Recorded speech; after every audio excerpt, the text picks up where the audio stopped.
Hello there, WhatCulture. I'm Ben Rowan. I'm joined by Kirsten. And oh my god, Resident Evil 8 is real. And werewolves. What do you think, Kirsten? Werewolves are in Resident Evil 8.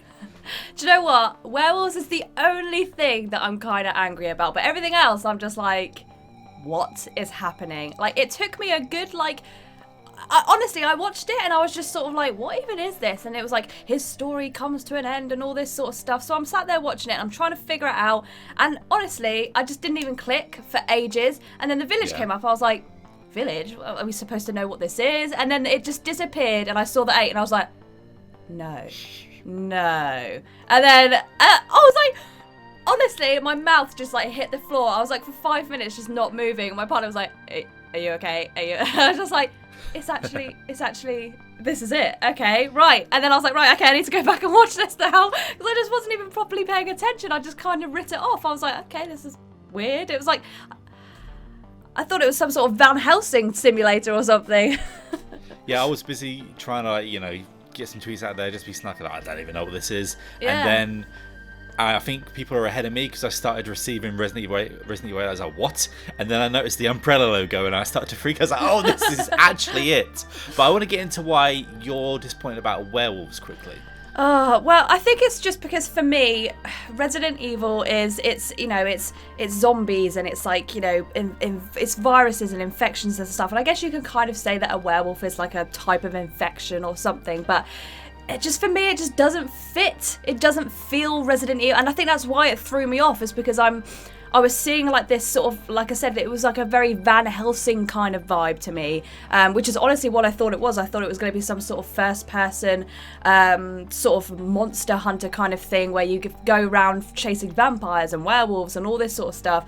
And so that's why I was just super shocked when I saw that it was actually Resident Evil, because I was like, hang on a second, like they've actually gone for werewolves? Like, I mean, I'm interested now. I'm intrigued. I want to know why werewolves and how werewolves. But yeah, just that's the only thing that's bothering me, is because I was just so hoping that they weren't going to go down that sort of route. But I'm intrigued to find out as to how they've gone down that route. Like, why is there a werewolf? Like, how are people turning into that? Obviously, it's not supposed to be an actual werewolf. It's obviously some sort of virus that has triggered it and they've mutated somehow. But yeah, it's just the only thing, just that one little thing that I'm just like, See, I'm in two minds, because for a long time I was like, I want Resident Evil to only be zombies, and then we had the Ganados, and then we had the Maginis, and then we've had the Molded.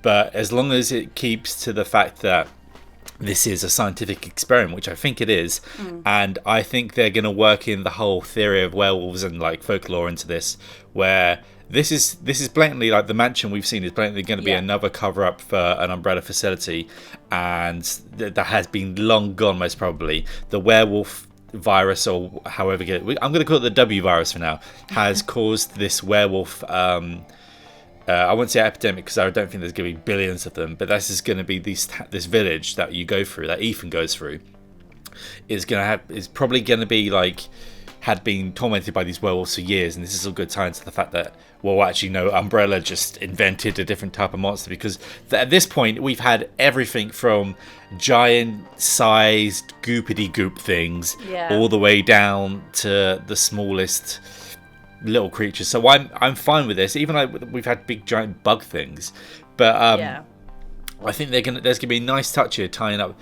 the folklore and the myths of werewolves into turning into some sort of Umbrella experiment, which I think is going to be good. But also, I wanted to get into more details here. Reading through the PlayStation blog, they went into more detail. Not only this going to take mainly in the village, there's going to be no load times. Now, this is something that me and Brown have been going over about the Resident Evil 4 remake, that we would love to there be no load times and be one big village. Looks like they're going to do that here, where they say no load times. You're probably going to get grabbed by someone and thrown down something at one point, and then be in a different area. Like, say, you're going to go into the mansion, someone grabs you and throws you into a pit. I'm just guessing, and that's how they'll get around some things. But to have a wide open village area is going to be different, but I'm here for it. And also, quickly segue into the inventory. Now, it seems expanded from the last two games. Well, I see the last three, sorry, because Resident Evil 3 as well. But it's got that kind of look, but it also looks like it's been mished a bit with the Resident Evil 4 inventory, where it looks like you might be able to do a little bit of the old Tetris thing. Now, the reason why I think that's bigger as well, I know it's bigger, we've seen it, is because there's going to be a lot more of like you exploring and picking up things, and you're not going to be able to. It's not going to be so linear around the village area, like. Am I going to grab this pistol now, or do I want this carrot, sort of thing? What do you? Your theories in the village? Do you think it's going to be more of like a roamy around Resident Evil than we've seen before, or do you think it's going to be more tight knit?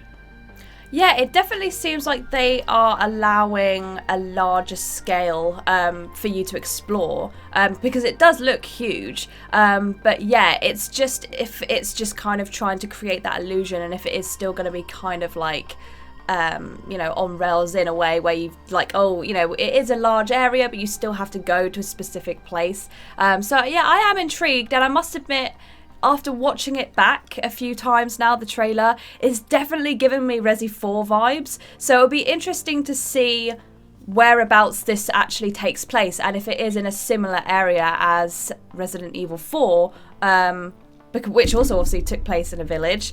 And yeah, there's just, I don't know, man. I'm so confused. Like, there's so many theories that I have, and I'm just so excited, and it just looks incredible. But the map itself and the game is just, it looks huge, and there's just so many different areas. Like, there's the village itself, and then like you said, there's the mansion. I don't know what to expect anymore from Resident Evil. This is just completely not the way that I thought they were going to go at all. Before we get into the sort of narrative-y things for the trailer, if people want to jump away now, like, you're seeing that we're going to have this sort of, there's a cast of villains and other characters already showing up. We've got man with hat that likes to smile and takes off his cheeky sunglasses. And also we've got I think it's 3 or 4 women. One of them sucks Ethan's hand, which I'm quite worried about. Like, actually, I don't know whether, because we all know that in Resident Evil 7, Ethan has his hand removed and then reattached really quickly thanks to the magical healing liquid. But to see in this woman all over the hand, bit freaky. The more they do with first person sort of like horror scares, I'm here for. But they also showed us a little bit of a sequence where Ethan comes across Farmer Man before he says, they're coming, and then gone through the ceiling. So this is all shaping up to be something very new, but also I think going to be grounded. And unlike Resident Evil 7 Biohazard, where they left us guessing for a while, like, is this going to be a true sequel? Like, I think there's enough here to let us know. Obviously there is that this is, and it's set a couple years later. They say a few, but I reckon like most of the Resident Evil games, it's just going to take place in 2020, 2021, kind of like the year that the game comes out. Now, let's get to Chris Redfield.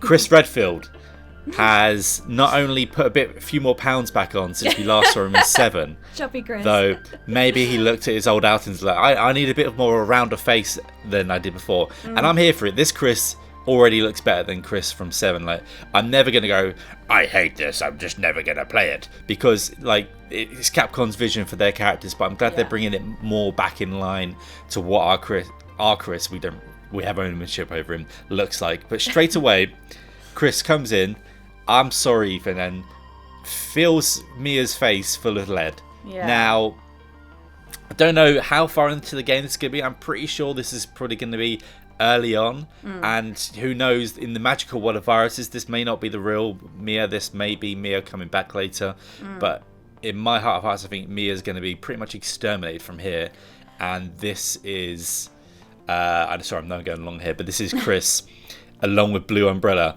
They've got so focused into crushing bioterrorism, so focused in cleaning up the world, that now all that's kind of left are the people that were kind of on their side, and now this is how Umbrella takes its turn back into being a bit more of the antagonist, and Chris being, I don't think Chris is going to be the main big bad. No.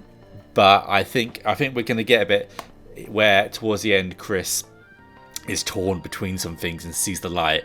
Hopefully that would be helped by the addition of a Claire Redfield or a Jill Valentine. Yes. But I think Ethan's going to be on the run from Chris, and this is how he ends up in the village and finds the mansion and all that sort of thing. I just want to hear some of your thoughts on like how do you think Chris is going to play into this game, and do you think we're going to get any other cameos, and do you think this is going to be a game where you fully play as Ethan, or are we going to get switched to a different perspective midway through maybe? Yeah, I mean, I could definitely see it taking place completely from Ethan's point of view, because this poor sod has just gone through so much, and that's clearly what they're trying to portray. And obviously at the beginning it's like his story comes to an end, so it's clearly trying to follow Ethan. Whether or not his story coming to an end means that he's like killed off, or it then takes place from a different person's point of view, I don't know.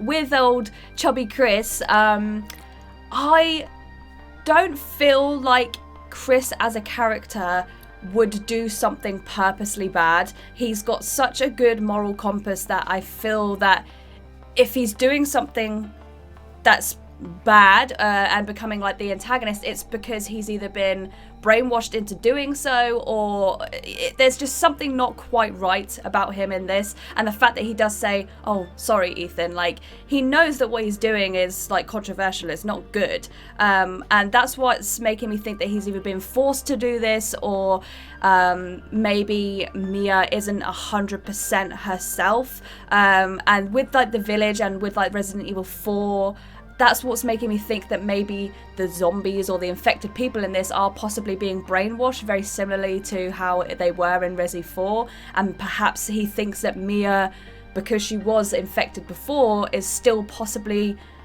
able to be brainwashed or something. I don't know. Like, the reasoning for him killing her, I just don't think... Like you said, maybe it's the fact that he's trying to be the good guy, and he's thinking, well, I've got to wipe out all of these people that have possibly been infected just to be safe, and he's just doing his job. But I don't know. I just think Chris is he's just stereotypically good guy, and I just don't see him doing something bad for this.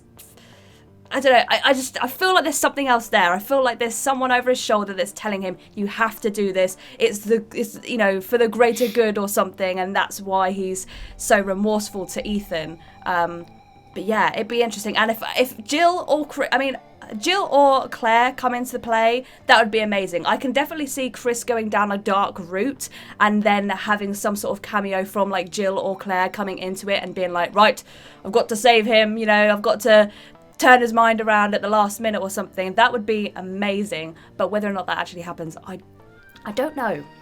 I think this is the Chris that we should have had in Resident Evil 6. I think this is the kind of broken Chris where every time all of his teammates have died throughout the games and then the movies that are canon, and he's either had friends go through so much pain or lost others. I think this is what we should have had in RE6. A Chris not just sitting there going, I'm so drunk, and then being fine like a year later in canon, but it's in the same game. I think this is a man who's been fighting the same fight for so long now, and every time he thinks he's accomplished it, like won, there's just another thing, and I think that's gonna have its toll, like weigh heavy on him. And I hope to see some sort of actual more humanity break out. And don't forget, Chris is now an old man. He's been fighting this sort of like he's been fighting this fight since 1998 in canon. So this is coming to a 2021 sort of thing. So this is a long time. I also wanted to pick up on a few other things. I think this is really bad of me. The 3 or 4 women that we see in the mansion, I think they're going to be running the show. Yeah. I think Man in Hat is going to be the shadowy side character who is going to be getting Ethan to do something for him. And also, in a quick few frames, you see big man with hammer, so confirmed there's going to be an enemy following you around that's probably going to be hard to kill, like a Dr. Salvador-esque, not fully Nemesis, because I think that would be too much for this, especially when I feel like these games you never feel like you can really run. But I think I'm ready for this new direction, and I feel it still feels Resident Evil to me, and as long as the werewolves aren't magic and they're explained by science, like everything else in Resident Evil, then I'm here for it. Like, I'm not adverse to anything new in Resident Evil as long as it kind of makes sense, or makes sense. I say as much as it can in Resident Evil. But I think that's pretty much everything we've covered, apart from there's one other thing that they tease in their own developer video, which I'm trying to find the image of again while I vamp here, of, which will show up on the screen, of this sort of like seal that they have, where it is kind of like a bird's nest with a ring around it, and then what pretty much looks like an experimented on dead fetus, like one of the things you got in Resident Evil 7. Now, I don't know if it's going to be exactly a fetus or something, but this is probably going to be a key to a lot of it. Way out there, totally weird prediction. It's just a bit of Wesker that broke off in the volcano, and this is going to be the return of Wesker, and we're going to have that hammy old villain chewing up the scenery at the end. It goes, I finally found you, Chris. And we're going to be back there with all that again. We're going to put some sunglasses on that little baby thing, and we're ready to go. I just wanted to know, apart from that, I think this is probably going to be the key to the werewolf infection, or maybe something like that. But do you have any other sort of predictions on that before we sort of wrap this up? Well, you know me, Benroy. If I get a Wesker out of this, I'll be happy. But yeah, the fact that it does vaguely, it's like a rooty kind of fetus thing, and they say in it like, oh, you need to pay close attention, because we were debating whether we should even put this in the trailer. It gives so much away, and I'm like, what are you talking about? So yeah, it's clearly clearly a big deal, and it's got something to do with the virus in the game. Another thing that they do tend to show a lot in the trailer is an actual physical normal baby, which makes me think that it's clearly a virus or something that is from birth, or that a lot of maybe newborns are getting, or it's something to do with something being born. There's a fetus here, there's a baby in the trailer. So that's the only thing that I can link to it, is that maybe there's a virus that is taking over newborns or something, and they are then growing up to become these werewolf people. I don't know. It's very strange to me. Nothing is jumping out apart from the fetus itself, so it's something that I think I'm going to have to ponder on. I'm going to have to watch the trailer frame by frame, I think. Yeah, but I'm stumped. Yes. I'm not 100% sure. I just think it's something to do with children, and possibly something that's being spawned from birth. That's all I got. Well, that's everything we have, and I think we should all sort of run back down again. I don't think we mentioned this is first person. This is first person. Yeah. The village is going to be a nice big area, which is probably going to have a lot of wide linear sort of things for you to explore. Don't think it's going to be full open world. Big Bad Chris is back. He's probably Big Bad Chris this time, working well with Umbrella. We'll have to wait and see. Playing as Ethan, and it's set a few years later, so that's all we really know for now, and everything else we run down. Let us know in the comments down below what you think Resident Evil Village, not Resident Evil 8 Village, we should say, they're dropping the 8. Let us know what your theories are about this game, and if you think anyone's going to return. Is that baby thing Wesker? Is Chris the baddie? Whose end is it? Because his story's going to end. Is it Ethan's? Is it Chris's? Let us know. For that, let us know next time. I've been Ben Roy Turner. You can follow me at Ben Roy Turner, and I've been joined by Kirsten. You can follow her at Kirsten Rea with 2 A's. Cool. And until next time, stars. Stars.